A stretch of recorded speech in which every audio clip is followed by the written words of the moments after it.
Et maintenant, on va entamer notre premier TP dans lequel on va découvrir un ensemble des composants proposés par Microsoft pour travailler l'Ajax. On a le script manager et le script manager proxy, l'update panel et le timer. Durant ce premier TP normalement, que j'ai nommé TP Ajax 01, on va, là nous allons, l'objectif en fait c'est d'afficher le temps, la date et le temps en temps réel dans ce label-là. Très bien.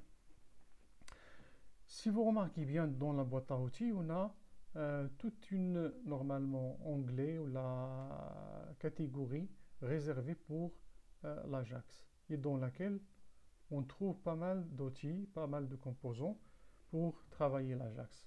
Le script manager proxy, le timer, l'update panel et l'update progress. Je vais commencer par expliquer notre script manager. Donc en fait, le script manager, c'est lui le moteur d'Ajax.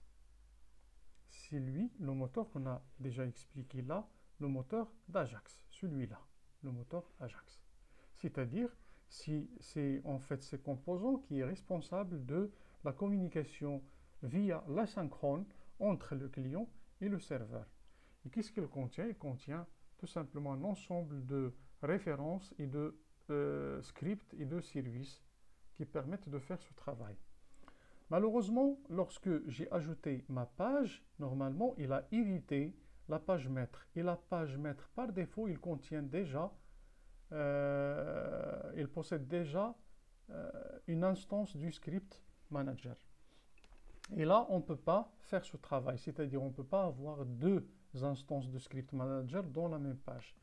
Si je fais, par exemple, l'affichage, l'exécution maintenant, il va me soulever un problème et dans lequel il me dit comme quoi, dans une même page, il doit y avoir seulement une seule instance du script manager. Voilà l'exception. Il me dit qu'une seule instance script manager peut être ajoutée. Très bien. Donc je vais supprimer celle-là. Très bien. Mais le problème, c'est que si je veux, dans une page parmi les pages de mon site, de mon projet, j'aimerais ajouter d'autres références de script. C'est-à-dire, j'ai travaillé des choses, et puis il m'a soulevé un problème comme quoi il a besoin d'une référence ou d'un script. Je dois l'ajouter là. Sinon, je peux faire une autre chose, c'est que je peux insérer un script manager proxy dans mon projet et ajouter ce que je veux dans mon script manager. Regardez, mon script manager, il peut communiquer maintenant avec mon script manager. Mon script manager proxy, il peut communiquer avec le script manager dans notre page maître. Regardez, qu'est-ce qu'il a comme propriété? Des scripts qu'on peut ajouter. C'est une collection, on peut ajouter ce qu'on veut. Hein? Des scripts références. On peut ajouter des services.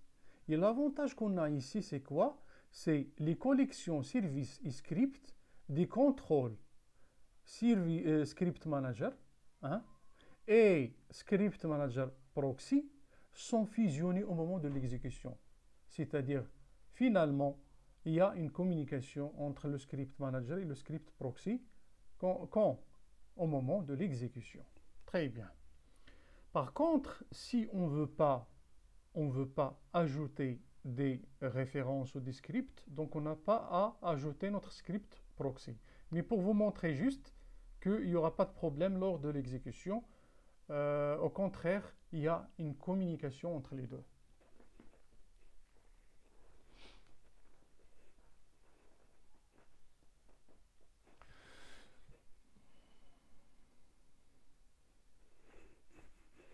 Voilà, très bien.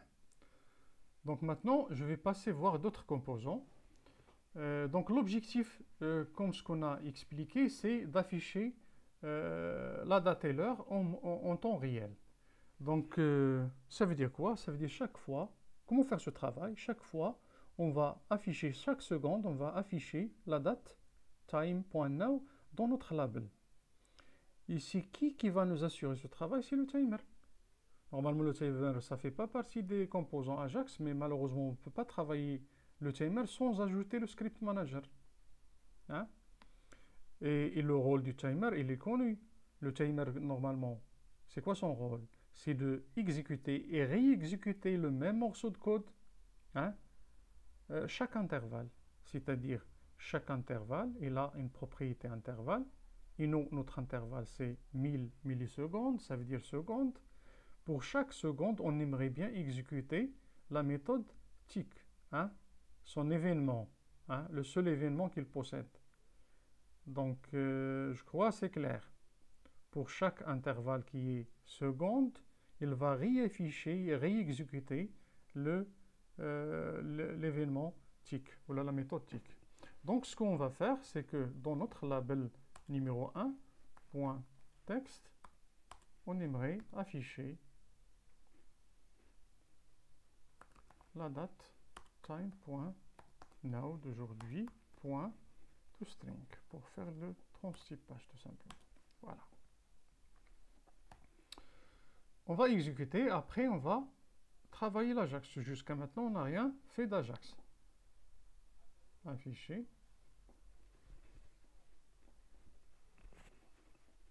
Regardez bien, c'est très important de voir ce qui se passe.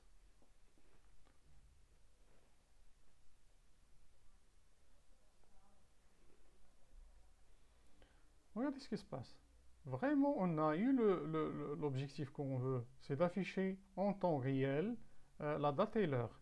Mais regardez ce qui se passe à notre page. Notre page, il se recharge entièrement. Hein? Et ça, c'est l'inconvénient de la méthode classique. Hein? Chaque seconde, il y a un rafraîchissement de notre page. Mais normalement, pourquoi rafraîchir? Pourquoi recharger, par exemple, le titre? Hein? Et il ne change pas, ainsi que le texte. Donc, ce que je vais faire, je vais appliquer le chargement juste sur notre label, via l'Ajax. Allons-y, on va faire ce travail. Donc, pour faire ce travail, je dois ajouter un panneau, hein, de mise à jour, ce qu'on appelle l'update panel, un panneau de mise à jour. Et c'est lui qui travaille en mode asynchrone. Donc, je vais le glisser dans mon projet et je vais glisser là, normalement, tout ce que je veux travailler au mode asynchrone. Si je glisse mon label là, je vais manquer quelque chose. Regardez. Déjà, si je glisse là, il n'y a pas de problème, puisqu'il va faire un travail à ma place. C'est quoi le travail qu'il va faire? Il va ajouter une autre balise à notre update panel. Allons-y, on va voir ce travail via le code, dans la source. Donc, si je glisse, par exemple, si je glisse mon paragraphe, par exemple, dans notre panel, là, regardez, il a souligné la balise. Pourquoi? Parce qu'il fallait normalement ajouter une autre balise qui est le content template. C'est obligatoire. C'est-à-dire que le travail, ou là, tout ce qu'on veut recharger d'une manière partielle, doit être mis dans la balise content template. Voilà, maintenant, il n'y a pas de problème. Mais si vous travaillez en mode design, il n'y aura pas de problème. Il va ajouter lui-même normalement, j'ai commis une erreur. J'ai ajouté, je crois, le timer. Ce n'est pas le timer qu'on veut ajouter. On veut ajouter, en fait, c'est pas le timer, on veut ajouter le label. C'est lui qu'on veut ajouter.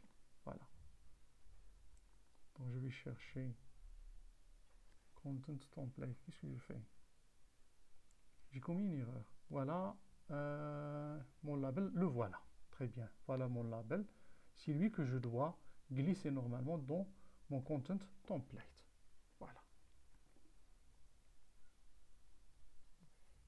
Voilà. Très bien. On n'a pas encore fini, donc il faut quand même paramétrer notre panel, hein, update panel. C'est-à-dire, quand est-ce qu'on veut que notre panneau se recharge, s'actualise, hein? Donc là, vous devez paramétrer la propriété normalement triggers. On peut normalement programmer ou la paramétrer que notre panel se rafraîchit se charge avec un événement, hein. C'est ce qu'on appelle les déclencheurs. Les déclencheurs qui vont déclencher la mise à jour de notre panel. En fait, ce sont normalement ces triggers, c'est ces triggers, c'est ces déclencheurs qui vont entraîner la mise à jour de notre panel. On va ajouter nos triggers. Pour le moment, on a un seul trigger, on a un seul composant, c'est le timer. C'est-à-dire, on veut que notre panneau fait un post-back asynchrone en arrière-plan avec l'événement tick de notre contrôle timer. Voilà, je vais lui donner le contrôle et l'événement qui est responsable de ce post-back. Très bien. Voilà, c'est fait.